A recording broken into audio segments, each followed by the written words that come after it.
On the cultural front, musicals made in Korea have been gaining quite a bit of attention in recent days as the local musical industry posts stellar sales despite the prolonged pandemic.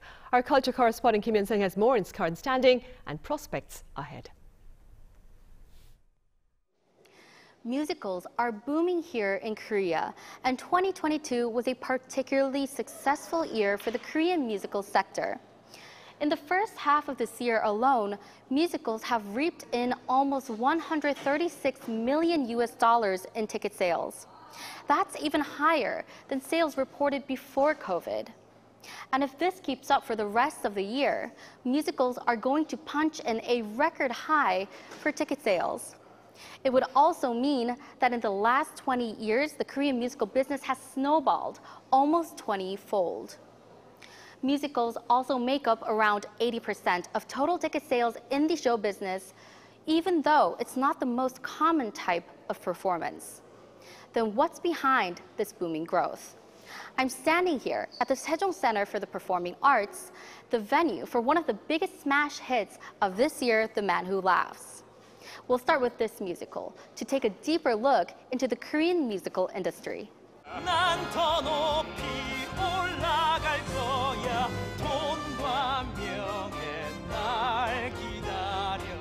The musical The Man Who Laughs is based on the French novel by Victor Hugo.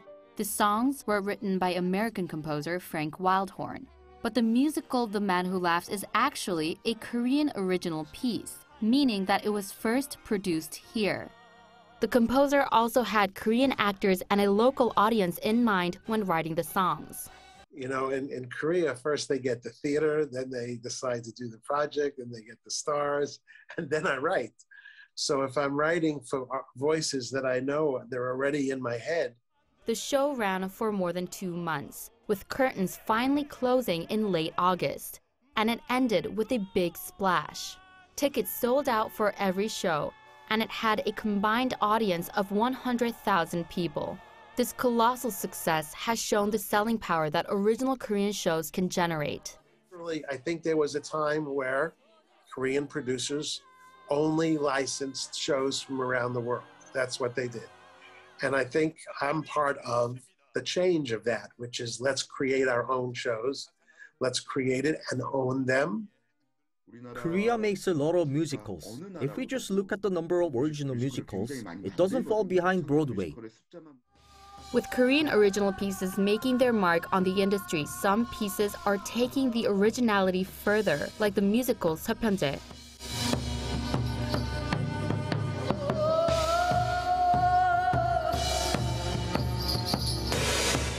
Premiering back in 2010, the musical 서편제 is based on the original Korean story of Dong-ho and Song-hwa. They are musicians who sing traditional Korean sounds, also known as pansori. The story depicts the struggle to keep alive the sounds of pansori, which has become a dying culture. Critics say that it's a rare musical piece where the unique Korean color shines through. I've never seen such a diverse audience in 12 years. People come here excited and without the preconceived notion that pansori is boring. Even though the story is about pansori, the musical mostly uses rock and ballad music. But some attempts are even bolder, like this musical Jeokbyok, which pairs up pansori with contemporary dance. This performance is a rebellion created by people who fell in love with the sounds and expression of pansori. When a modern rhythm is incorporated with pansori, it's explosive. In Korean music and pansori, I had to really pour out my emotions to the point where my throat hurts. In pansori, the sounds are more rough and real. Another trend in the Korean musical sector is recreating some of the most popular Korean dramas. The worldwide hit K-drama series Crash Landing on You is going to premiere as a musical this coming September. Crash Landing on You shows a unique love story between a man and woman in a country that's still divided. It's a K-musical piece that has a unique Korean sentiment. And this musical has high expectations of hopefully reaching a global audience one day. When people go to New York, they watch Broadway shows. It would be great if catching a show here in Korea becomes a natural part of the tour for visitors. The Korean musical sector is also backed by a unique fandom culture. When big pop stars perform in musicals, they bring their fans with them. Fans avidly follow their stars' performances, buy merchandise, and watch the same show again and again. This fan started watching musicals when her favorite K-pop singer Ryeouk from the boy band Super Junior started performing in one. There was an original musical called Gwangyom Sonata where Ryeouk was cast. I watched it in person 8 times and I saw it through an online streaming version and as a movie. So I've watched it at least 10 or 11 times. Her passion for the K-pop star soon blossomed into a love for musicals, and fans like her are pretty common. Korean musicals are based around the actors rather than the story. So when fans see their favorite actors perform, they tend to watch the same show again and again. The culture has become very similar to the one seen in K-pop. So the Korean musical sector has been built atop robust, original stories and a solid fan base.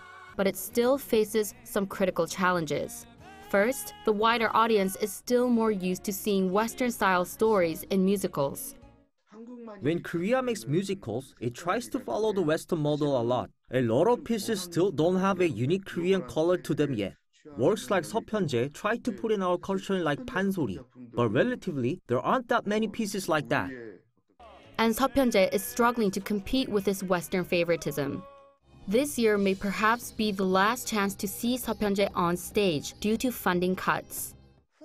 There are no investors because they don't see a commercial success to it. I think that this is a great piece that's worth protecting, so it's heartbreaking to see it end because there are no investors. Another problem may come from the heavy focus on the star cast.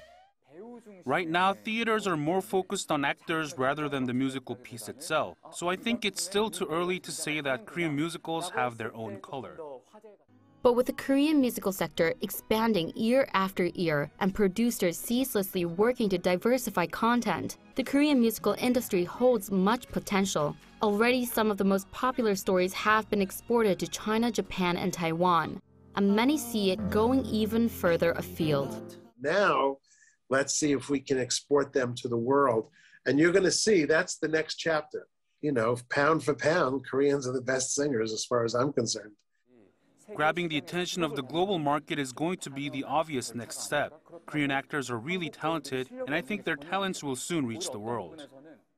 This is Daehak-ro, a place often referred to as the Broadway of Korea. It's one of the most vibrant sites in the country for theatrical and musical performances.